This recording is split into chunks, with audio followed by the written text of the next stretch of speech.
Hello friends, आज हम इस वीडियो में CT8 कक्षा 6 to 8 पेपर 2 8 दिसंबर 2019 को हुए एग्जाम में सामाजिक अध्ययन से पूछे गए महत्वपूर्ण प्रश्नों को हल करेंगे। तो चलिए फिर समय का महत्व रखते हुए शुरू करते हैं क्वेश्चन नंबर 1 के साथ। आज का पहला प्रश्न है, BCE का तात्पर्य है। सवाल है, BCE का तात्पर्य है, क्या तात्पर्य है ये आपको बताना है। ठीक है, B, C और E का तात्पर्य क्या है ये आपको बताना है। तो यहाँ पे जो आपके पास ऑप्शन दिया हुआ है वो दिया है बिफोर सीजन इरा, बिफोर कंटेम्प्रेरी इरा, या फिर बिफोर क्रिश्चियन इरा, या फिर बिफोर कॉमन इरा। तो इसका जो सही आंसर है वो है आपका ऑप्शन नंबर यहाँ पे 4 हो जाएगा, बिफोर कॉमन इरा। ठीक है, कहीं कहीं इसका आंसर आपको देखने को मिलेगा कि बिफोर क्रिश्चियन एरा भी देखने को मिलता है। ठीक है, BC का मतलब होता है बिफोर क्रिश्चियन एरा भी होता है। ठीक है, तो यहाँ पे जो ऑप्शन लेके चलेंगे आप वो होगा बिफोर कॉमन एरा। ठीक है, जो CTET ने आंसर दिया वो दिया बिफोर कॉमन एरा, लेकिन कहीं कहीं देखने को मिलता है बिफोर क्रिश्चियन एरा। BCE का फुल फॉर्म क्या होता है? Before Christian era. ठीक है, यानी कि क्राइस्ट चर्च जो होते हैं उनसे जन्म से पहले की बात है, तो उसे हम लोग बिफोर क्रिश्चियन एरा से दिखाते हैं। ठीक है, तो यहाँ पे ऑप्शन नंबर 4 सही है। नेक्स्ट है,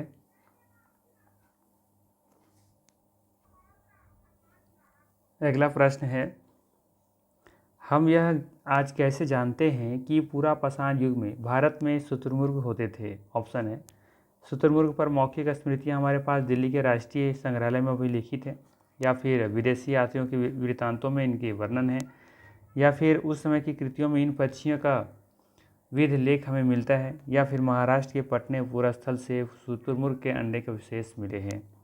तो यहाँ पे जो सही आंसर है वो है आपका ऑप्शन नंबर 4। महाराष्ट्र के पटना एक स्थान है, वहाँ पे देखेंगे कि पूरा स्थल से शुतुरमुर्ग के अंडे के अवशेष मिले हुए हैं। इससे पता चलता है कि पूरा पाषाण युग में भारत में शुतुरमुर्ग होते थे। ठीक है, तो ऑप्शन नंबर यहाँ पे 4 बिल्कुल सही हो जाएगा। नेक्स्ट है, हड़प्पा सभ्यता का पतन कैसे हुआ। बताना है कि हड़प्पा सभ्यता का पतन कैसे हुआ था। ऑप्शन है ए नंबर, कि ऐसा लगता है कि शासकों का नियंत्रण समाप्त हो गया था, इस वजह से हड़प्पा सभ्यता समाप्त हो गई, या फिर जंगलों का विनाश हो गया होगा, या फिर सभ्यता के पूरे क्षेत्र में बाढ़ आ गई होगी, या फिर सभ्यता नदियाँ सूख गई होंगी। सही व्याख्या बताना आपको कौन सा इसमें सही होगा। तो देखेंगे यहाँ पे जो हड़प्पा सभ्यता का जो पतन है वो अलग अलग जो पुरातत्वविद जो लोग हैं, है ना, इतिहासकार लोग हैं, वो अलग अलग मत देते हैं अपना।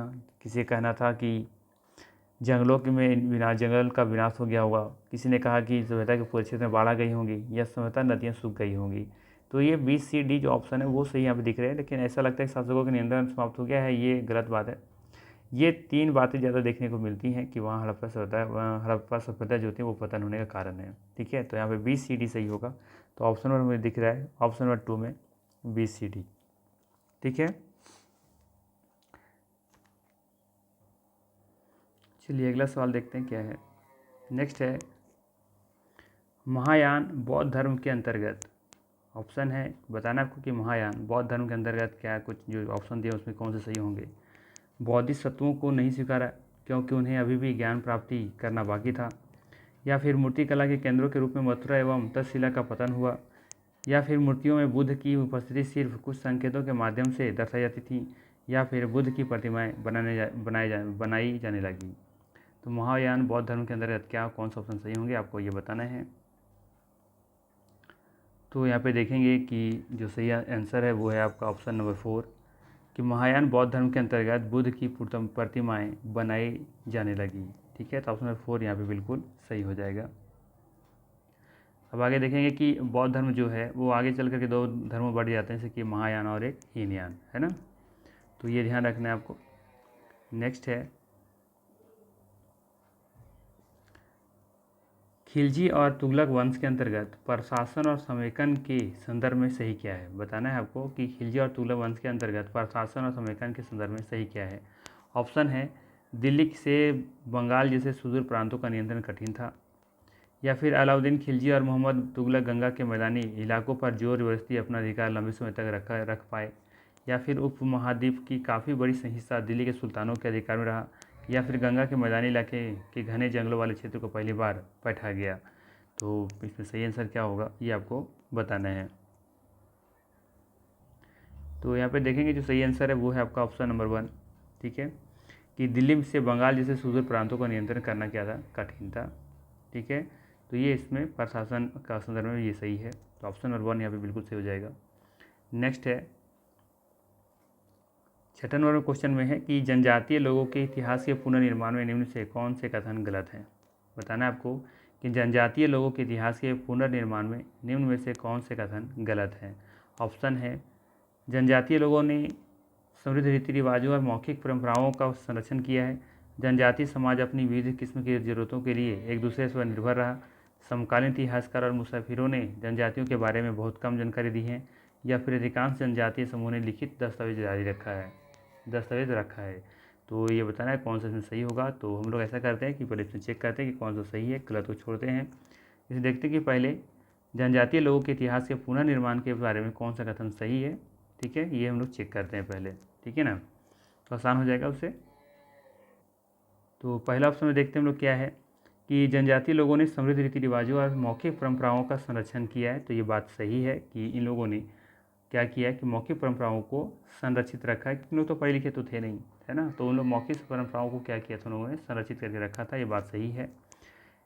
दूसरा पॉइंट में लिखा है कि जनजातीय समाज अपनी विविध किस्म की जरूरतों के लिए एक दूसरे पर निर्भर रहा। तो ये भी बात सही है कि जो अपनी जो ज़रूरत थी वो जो एक दूसरे की ज़रूरत थी तो वो एक दूसरे के ऊपर निर्भर थे, ये भी बात सही है।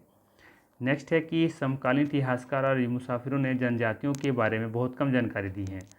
लिखा है कि समकालीन इतिहासकार और मुसाफिरों ने जनजातियों के बारे में बहुत कम जानकारी दी थी, ये भी बात सही है कि कम जानकारी दिया गया है। और फिर यहाँ पे देखेंगे फोर्थ में कि अधिकांश जनजातीय समूह ने लिखित दस्तावेज रखा है। तो जब उन लोग पढ़े लिखे थे ही नहीं तो जब लिखित दस्तावेज कहाँ से रखेंगे, है ना, तो यही गलत दिख रहा है। तो ऑप्शन नंबर 4 यहाँ पे क्या हो जाएगा, सही हो जाएगा, क्योंकि यही पॉइंट यहाँ पे क्या है, गलत है, ठीक है। तो ऑप्शन नंबर 4 यहाँ पे बिल्कुल सही आंसर हो जाएगा, यही गलत है। नेक्स्ट देखते क्या है, 1857 के विद्रोह के बाद अंग्रेजों ने किस प्रकार भारत पर अपने नियंत्रण पर समेकित किया। ये आपको बताना है कि 1857 के बाद अंग्रेजों ने किस प्रकार भारत पर अपने नियंत्रण को समेकित किया। ऑप्शन है भूमिहीनों तथा किसानों की रक्षा के लिए नीतियां बनाकर, या फिर तुष्टीकरण तथा संपत्ति अधिकारों की सुरक्षा करके, या फिर ईस्ट इंडिया कंपनी के सारे अधिकार ब्रिटिश साम्राज्य के हाथ में सौंपकर ताकि भारतीय मामलों को ज़्यादा बेहतर ढंग से संभाला जा सके, या फिर अवध, बिहार, मध्य भारत और दक्षिण भारत से ज़्यादा सिपाहियों की भर्ती कर। तो आपको बताना है कि कौन सा ये कारण है कि 1857 के विद्रोह के बाद अंग्रेजों ने किस प्रकार भारत पर अपने नियंत्रण को समेकित किया था। ये 4 ऑप्शन में कौन सा सही है आपको बताना है, ठीक है। तो यहाँ पे देखेंगे कि ऑप्शन नंबर 3 यहाँ पे बिल्कुल क्या है, सही है, कि ईस्ट इंडिया कंपनी के सारे अधिकार ब्रिटिश साम्राज्य के हाथों में सौंपकर ताकि भारतीय मामलों को ज़्यादा से बेहतर ढंग से संभाला जा सके। तो ऑप्शन नंबर 3 यहाँ पे बिल्कुल क्या हो जाएगा, सही हो जाएगा, ठीक है। नेक्स्ट है निम्नलिखित में से क्या प्रतिनिधि लोकतंत्र की विशेषता नहीं है। सवाल है प्रतिनिधि, ध्यान देना है, प्रतिनिधि लोकतंत्र की विशेषता नहीं है। तो देखेंगे पहले कि कौन सी विशेषता है, ठीक है। तो पहला यहाँ पे देख रहे हैं कि जनता के निर्णय निर्माण की प्रक्रिया में प्रत्यक्ष सहभागिता। दूसरा है जनता को मतदान का अधिकार। तीसरा है मतदान द्वारा प्रतिनिधि का चुनाव। और चौथा ऑप्शन है प्रतिनिधियों के हाथ में निर्णय निर्माण की प्रक्रिया। तो यहाँ पे देखेंगे कि कौन सी विशेषता नहीं है प्रतिनिधि लोकतंत्र की। तो यहाँ पे देखेंगे कि जो विशेषता है वो ये है कि जनता को मतदान का अधिकार है, ये विशेषता है, ठीक है ना, ये विशेषता है।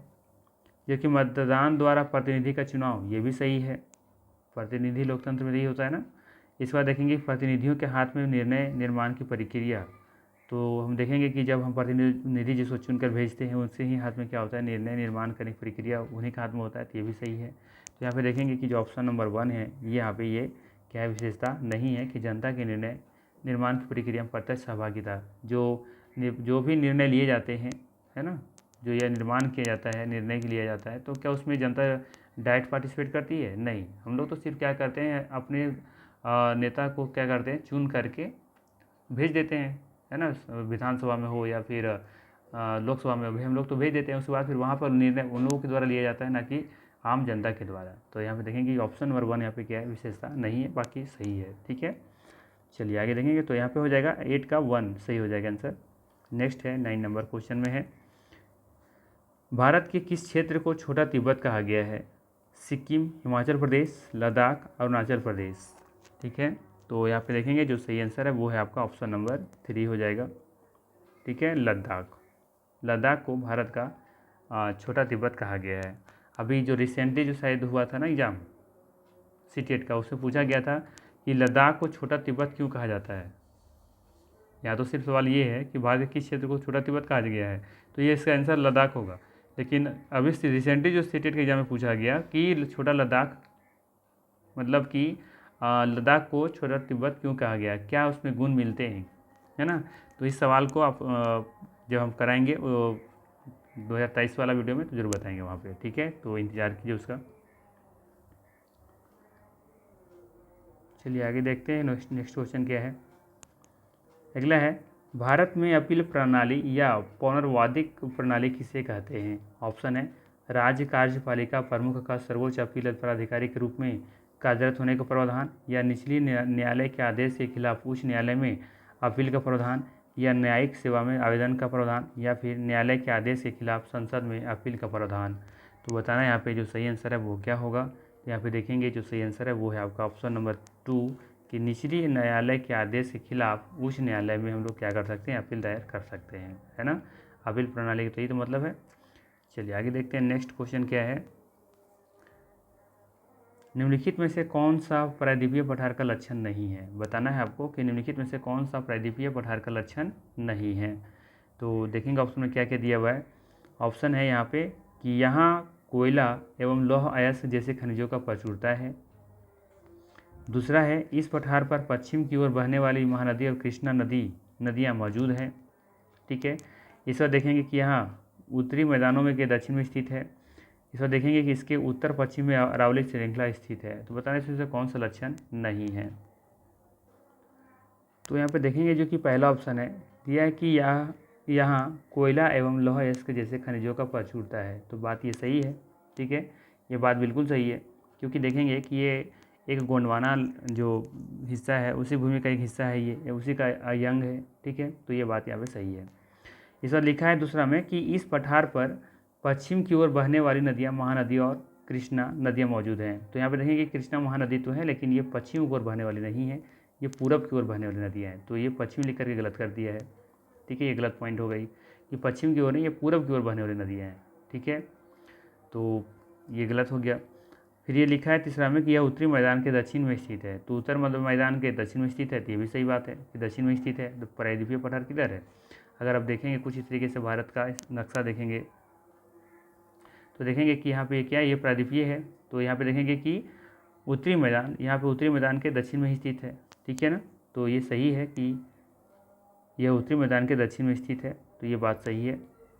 और इसके उत्तर पश्चिम में अरावली श्रृंखला स्थित है। तो देखेंगे कि अरावली जो पर्वत है यहाँ पे कुछ इस तरीके से यहाँ पे राजस्थान की तरफ देखने को मिलेगा। तो ये उत्तर और पश्चिम है ना, ऊपर में उत्तर और इधर ये पश्चिम, तो यहीं पे उत्तर पश्चिम स्थित है ये अरावली पर्वत। ठीक है, तो ये भी बिल्कुल बात सही है। तो यहाँ पे देखेंगे कि ऑप्शन नंबर 2 बिल्कुल यहाँ पे क्या है कि ये प्रायद्वीपीय पठार का लक्षण नहीं है। नेक्स्ट है 12 नंबर, निम्नलिखित में से कौन सा कथन अफ्रीका के बारे में सही है? बताना है कि अफ्रीका के बारे में सही है। ऑप्शन है पहला, गोभी मरुस्थल इस महाद्वीप में स्थित है। तो ये पहला ही तो गलत दिख रहा है ना, कि गोभी मरुस्थल इस महाद्वीप में स्थित है। तो ये गोभी मरुस्थल अफ्रीका में नहीं स्थित नहीं है। ये कहाँ स्थित है? ये स्थित है चीन में। कहाँ भी? ये चीन में स्थित है, चीन मंगोलिया में स्थित है ये गोभी मरुस्थल, और ये ठंडा मरुस्थल है, ये भी ध्यान में रखना है आपको। नेक्स्ट है कि इसके पश्चिम में यूराल पर्वत है जो इसे एशिया से अलग करता है। तो ये भी गलत है। ठीक है, ये भी पॉइंट क्या है यहाँ पे गलत है, क्योंकि देखेंगे कि यहाँ पे जो यूराल पर्वत है वो यूरोप और एशिया महाद्वीपों के बीच की ये पारंपरिक सीमा है। तो ये भी गलत है। ठीक है, आगे है अफ्रीका का बहुत बड़ा भाग दक्षिणी गोलार्ध में स्थित है। तो ये भी बात गलत है कि बहुत बड़ा भाग दक्षिण में स्थित नहीं है। ठीक है, इसके बाद है यही एक ऐसा महाद्वीप है जिससे होकर कर्क, वृष, विषुवत तथा मकर रेखाएं गुजरती हैं। तो ये बात सही है कि एक ऐसा ये महाद्वीप है, अफ्रीका महाद्वीप एक ऐसा महाद्वीप है जहाँ से देखेंगे आप कि कर्क रेखा भी गुजरता है, विषुवत रेखा भी गुजरता है और मकर रेखा भी गुजरता है। तो ऑप्शन नंबर 4 यहाँ पे बिल्कुल सही हो जाएगा, बाकी यहाँ पे सारे गलत हैं। ठीक है, नेक्स्ट है 30 नंबर। भारत के दक्षिणी भागों विशेषकर तमिलनाडु और आंध्र प्रदेश में शरद ऋतु में वर्षा होती है क्योंकि। सवाल है कि भारत के दक्षिण भागों में विशेषकर तमिलनाडु और आंध्र प्रदेश में शरद ऋतु में वर्षा होती है, कारण क्या है ये बताना है आपको। ठीक है, तो यहाँ पे जो सही आंसर है वो होगा ऑप्शन नंबर 1। ठीक है, पवन बंगाल की खाड़ी से अरब सागर की तरफ बहती हैं। ठीक है, जिसकी वजह से यहाँ पे देखेंगे कि दक्षिण भाग खास विशेष करके तमिलनाडु और आंध्र प्रदेश में यहाँ पे शरद ऋतु में भी वर्षा होती है। और ध्यान रखना है कि लौटते हुए मानसून से भी ये वर्षा यहाँ पे होता है। इसका दूसरा नाम ये भी है कि लौटते हुए मानसून से कहाँ पे ज़्यादा वर्षा होता है, तो तमिलनाडु और आंध्र प्रदेश में होता है। ठीक है, तो ये ध्यान में रखना है। नेक्स्ट है, निम्नलिखित में से कौन भरमसुत पर्वत है? यूराल पर्वत, वॉस्जिस पर्वत या फिर हिमालय पर्वत या फिर अल्पेशियन पर्वत। तो यहाँ पे जो सही आंसर है वो है आपका ऑप्शन नंबर 2 हो जाएगा, वॉस्जिस पर्वत। ठीक है, ऑप्शन नंबर 2 यहाँ पे बिल्कुल सही है कि भरमसुत पर्वत का जो उदाहरण है वो है वॉस्जिस पर्वत। ठीक है, नेक्स्ट है कथन ए, पृथ्वी से हमें चंद्रमा का केवल एक ही भाग दिखाई पड़ता है। कथन बी है कि चंद्रमा पृथ्वी का एक चक्कर लगभग 27 दिनों में पूरा करता है और लगभग इतने समय वह अपने अक्ष पर एक चक्कर भी पूरा करता है। बताना आपको नीचे दिए गए विकल्पों में से सही विकल्प कौन सा है। ठीक है, ए सही है, बी गलत है, या फिर ए गलत है, बी सही है, या फिर ए और बी दोनों सही है और बी जो है सही व्याख्या है ए की, या फिर ए और बी दोनों सही है परंतु बी सही है और व्याख्या नहीं है ए की। ठीक है, तो सबसे पहले देखेंगे कि यहाँ पर कि पृथ्वी से हमें चंद्रमा का केवल एक ही भाग दिखाई पड़ता है। तो यह बात बिल्कुल क्या है, सही है कि पृथ्वी से हमें चंद्रमा का केवल एक ही भाग दिखाई पड़ता है। ठीक है, और बी में जो दिया है कि चंद्रमा पृथ्वी का एक चक्कर लगभग 27 दिन में पूरा करता है और लगभग इतना ही समय वह अपने अक्ष पर भी एक चक्कर पूरा कर लेता है। तो ये भी बात सही है। ठीक है, तो यही कारण भी है कि पृथ्वी से चंद्रमा का केवल एक ही भाग दिखाई देता है। तो इसका मतलब है कि व्याख्या भी सही हो रहा है। तो यहाँ पे देखेंगे ऑप्शन नंबर 3 बिल्कुल सही हो जाएगा, ये भी दोनों सही है और बी सही व्याख्या है ए की।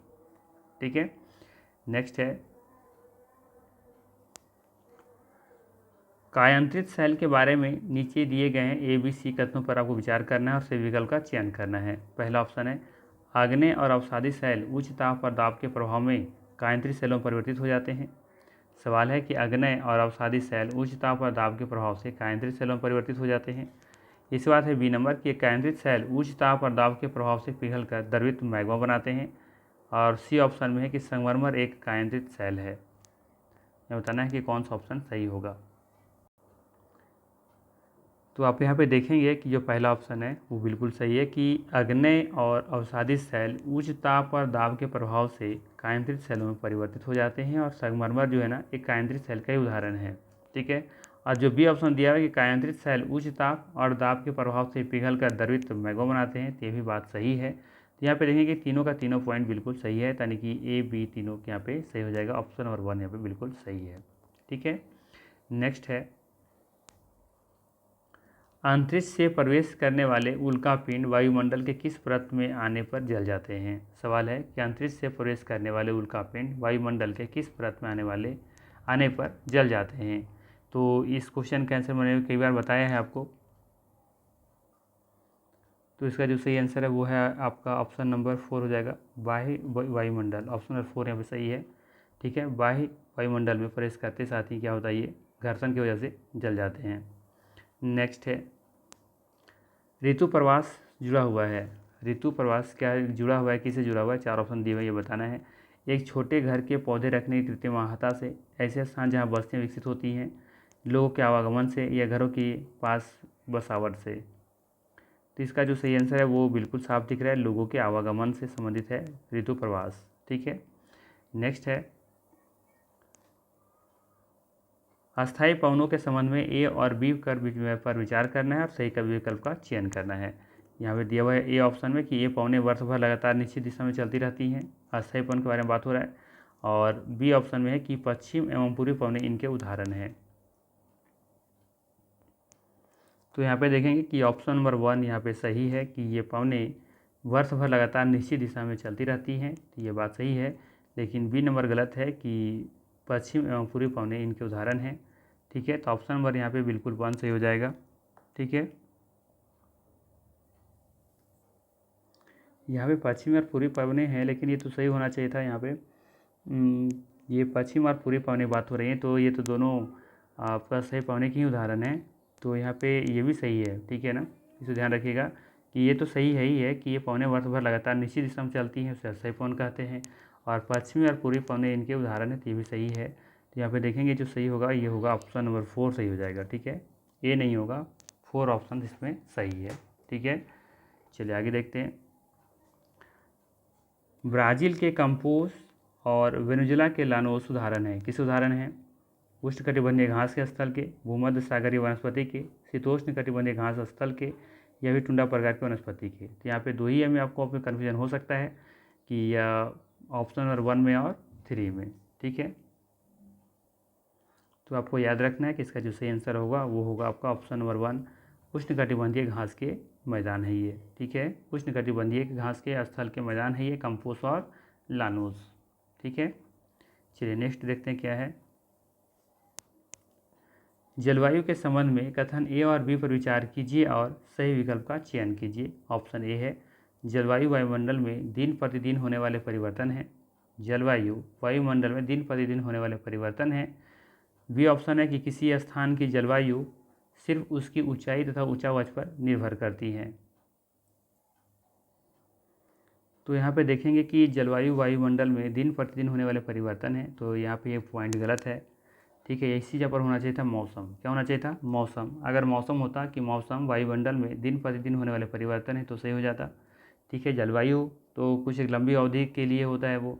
ठीक है, और बी ऑप्शन में है कि किसी स्थान की जलवायु सिर्फ उसकी ऊंचाई और तथा ऊंचावच पर निर्भर करती है, तो ये बात सही है। यहाँ पर देखेंगे कि ए गलत है, बी सही है। ऑप्शन नंबर 4 यहाँ पर सही होना चाहिए।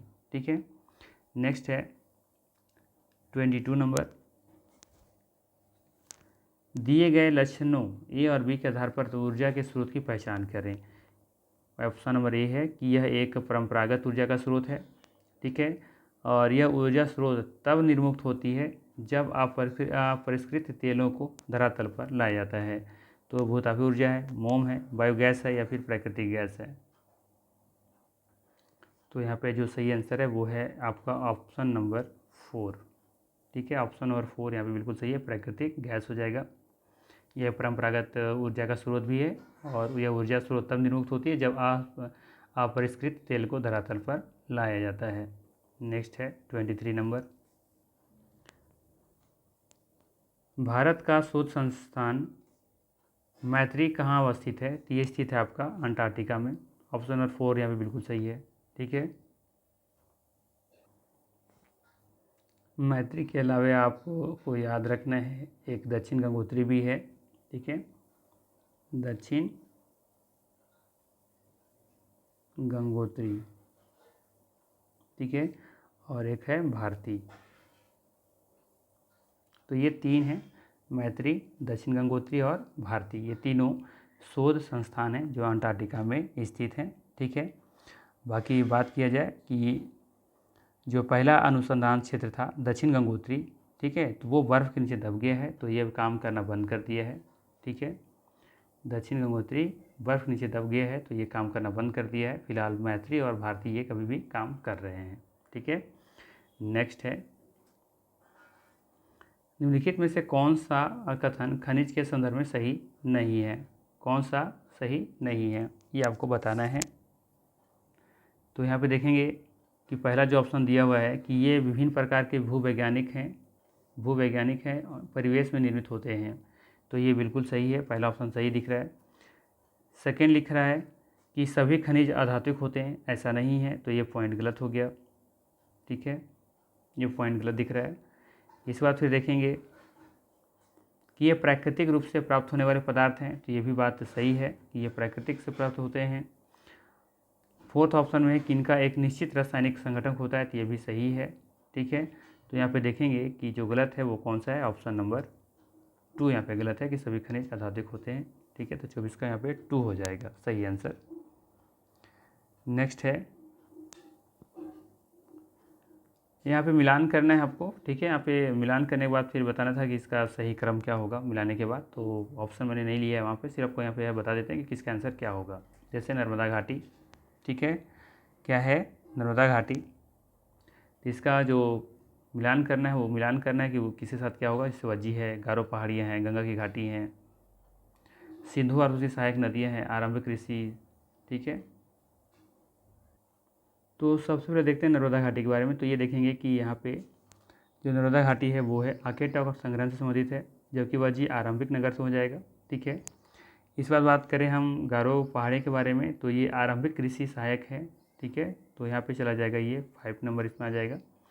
इस बार से देखेंगे गंगा घाटी, तो ये हो जाएगा आपका लगभग 25 वर्ष पूर्व के शहर हैं यहाँ पे मिले हैं। उसके बाद फिर देखेंगे ई नंबर जो बच गया, प्रथम नगर हो जाएगा। सिंधु और उसकी सहायक नदियाँ, यहाँ पे प्रथम नगर देखने को मिलता है, तो ये चला जाएगा ई के 5 के साथ। ठीक है, तो आप मिला लेंगे। जैसे यहाँ पे मैं लिख देता हूँ, ए का 2 हो जाएगा, बी का 1 हो जाएगा, सी का 5 हो जाएगा, डी का हो जाएगा आपका 3, और जबकि ई का हो जाएगा आपका सही आंसर, ई का हो जाएगा 4th। ठीक है, ये इसको आप देख लीजिएगा। नेक्स्ट है 26 नंबर। सवाल है कि नीचे दिए गए कथन ए और बी भारतीय इतिहास के तिथियों और काल के समसामयिक वाद विवादों के संदर्भ में दिए गए हैं। कथन ये है कि हिंदू मुस्लिम रीति जैसे कालावधि उपयुक्त हैं, क्योंकि शासकों का धर्म ही एकमात्र महत्वपूर्ण ऐतिहासिक परिवर्तन रहा है। कथन बी है कि लंबी समयावधि में घटित होने वाली ऐतिहासिक प्रक्रियाओं को निश्चित तिथियों और काल विभाजनों के अंतर्गत लाना समस्यात्मक है। तो बताना है इसमें कौन सा कथन सही है, कौन सा कथन गलत है। भारतीय इतिहास के तिथियों और काल के समसामयिक वाद विवादों के संदर्भ में। ठीक है, तो इसका जो सही आंसर है वो है आपका ऑप्शन नंबर 2 हो जाएगा सही आंसर यहाँ पे, कि ए गलत है और बी सही है। ठीक है, सही ये है कि लंबी समयावधि में घटित होने वाली ऐतिहासिक प्रक्रियाओं को निश्चित तिथियों और काल विभाजनों के अंतर्गत लाना, ये क्या है, एक समस्यात्मक चीज़ें हैं। ठीक है, नेक्स्ट है 27 नंबर। प्रदूषण रहित हवा का अधिकार भारत में किस मौलिक अधिकार के भाग के रूप में स्वीकार किया गया है। न्याय, समानता, आज़ादी या जीवन। तो इसका जो सही आंसर है वो है आपका ऑप्शन नंबर 4 हो जाएगा यहाँ पे, जीवन। ठीक है, जीवन का अधिकार से संबंधित है ये। नेक्स्ट है, भारत का वर्णन करने के लिए विविधता में एकता मुहावरे का निर्माण किसने किया था। M.K. गांधी, राजेंद्र प्रसाद, जवाहरलाल नेहरू या फिर B.R. अम्बेडकर। तो आपको सही आंसर बताना है कौन सा होगा। विविधता में एकता, बायोडाइवर्सिटी ऑफ इंडिया, कुछ इस तरह से था ना, या बोल सकते हैं यूनिटी इन डाइवर्सिटी। ठीक है, तो इसका निर्माण किसने किया था ये बताना है आपको। तो इसका जो सही आंसर है वो है आपका ऑप्शन नंबर 3 हो जाएगा, जवाहरलाल नेहरू। ठीक है, नेक्स्ट है, लोकसभा में कितने सदस्य मनोनीत होते हैं, ना कि मतदान द्वारा चुन कर आते हैं। 2, 0, 4, 1। तो इसका जो सही आंसर है वो है आपका ऑप्शन नंबर 1 यहाँ पे सही है। ठीक है, 1 हो जाएगा यहाँ पे। लोकसभा में 2 और जबकि राज्यसभा में 12। ठीक है, नेक्स्ट है 30 नंबर। 2006 में नेपाल में सरकार का रूप स्वतंत्र राजतंत्र से बदलकर हो गया। लोकतंत्र, एकतंत्र, अल्पतंत्र या तानाशाही। तो इसका जो सही आंसर है वो है आपका ऑप्शन नंबर 1, लोकतंत्र हो गया था 2006 में। ठीक है, नेक्स्ट है, जन स्वास्थ्य के क्षेत्र में कोस्टा रिका उपगम किसे कहा गया है। जन स्वास्थ्य के क्षेत्र में कोस्टा रिका उपगम किसे कहा गया है, ये आपको बताना है। तो इसका जो सही आंसर है वो है आपका ऑप्शन नंबर 1, सैन्य बल ना रखना ताकि जन स्वास्थ्य पर ज़्यादा खर्च किया जा सके। ठीक है, तो ऑप्शन नंबर 1 यहाँ पे सही हो जाएगा। नेक्स्ट है 32 नंबर। 1997 में भारतीय उच्चतम न्यायालय में विशाखा निर्देश की रचना महिलाओं को यौन उत्पीड़न से बचने के लिए की। वैवाहिक संबंध में, सड़कों पर, गाड़ियों में या फिर कार्यस्थलों पर। सवाल है कि 1997 में भारतीय उच्चतम न्यायालय ने विशाखा निर्देश की रचना महिलाओं को, यहाँ पे खाली स्थान होना चाहिए, ठीक है, को खाली स्थान यौन उत्पीड़न से बचाने के लिए की। वैवाहिक संबंधों में, सड़कों पर, गाड़ियों में या फिर कार्यस्थलों पे, कहाँ पे बचने के लिए ये लाया गया था निर्देश, ठीक है। तो यहाँ पे देखेंगे जो सही आंसर होगा वो होगा आपका 4 नंबर, ठीक है। कार्यस्थलों पर और यौन उत्पीड़न से बचाने के लिए ये निर्देश रचना महिलाओं के लिए लाया गया था, ठीक है। तो ऑप्शन नंबर यहाँ पे 4 सही होगा। नेक्स्ट है 33 नंबर। निम्नलिखित में से कौन भारत में एक राज्य के राज्यपाल की नियुक्ति करते हैं? केंद्र सरकार, अटॉर्नी जनरल, विधानसभा के सदस्य या संसद के सदस्य। तो इसका जो सही आंसर है वो है आपका ऑप्शन नंबर 1, ठीक है, केंद्र सरकार। क्या हो जाएगा? केंद्र सरकार हो जाएगा। शपथ दिलाते हैं राष्ट्रपति, राज्यपाल है ना, तो हाँ राष्ट्रपति हो जाएगा, ठीक है। नेक्स्ट है निम्नलिखित में से कौन ग्रामीण प्रशासनिक अधिकारी नहीं है? भूमि रिकॉर्ड अधिकारी, लेखापाल, पटवारी, निगम वार्ड के काउंसिलर। तो इसका जो सही आंसर है वो है 4th ऑप्शन, नगर निगम वार्ड काउंसिलर, ठीक है। ये ग्रामीण प्रशासनिक अधिकारी नहीं है। बाकी लेखापाल, पटवारी, भूमि रिकॉर्ड अधिकारी ये सभी प्रशासनिक अधिकारी में आते हैं। नेक्स्ट है भारतीय उच्चतम न्यायालय द्वारा दिए गए डी.के. बासु निर्देश क्या है? भारतीय उच्चतम न्यायालय द्वारा दिए गए डी.के. बासु निर्देश क्या है ये आपको बताना है। तो इसका जो सही आंसर है वो है आपका ऑप्शन नंबर 2, गिरफ्तारी, नज़रबंदी और पूछताछ के दौरान पुलिस द्वारा पालन की जाने वाली प्रक्रियाओं से जुड़े निर्देश, ठीक है। तो ये ध्यान रखना है, ऑप्शन नंबर 2 यहाँ पे सही हो जाएगा। और आज का अंतिम प्रश्न है वन अधिकार कानून 2006 अपने शीर्षक में कौन सी श्रेणी के अधिकारों को स्वीकारता है? सवाल है वन अधिकार कानून 2006 अपने शीर्षक में कौन सी श्रेणी के अधिकारों को स्वीकारता है? ऑप्शन है आर्थिक रूप से पिछड़े वर्ग, अति पिछड़ी जातियाँ, अनुसूचित जातियाँ। तो यहाँ पे जो सही आंसर है वो है ऑप्शन नंबर 3, अनुसूचित जनजातियाँ, ठीक है। तो यहाँ पे जो सही आंसर है ऑप्शन नंबर 3 बिल्कुल सही है। तो ये थे जो 36 क्वेश्चन पूछे गए थे। वीडियो कैसा लगा? अगर अच्छा लगा होगा तो लाइक ज़रूर कर दीजिएगा। बाकी मिलते हैं हम लोग फिर नेक्स्ट वीडियो में। Thank you.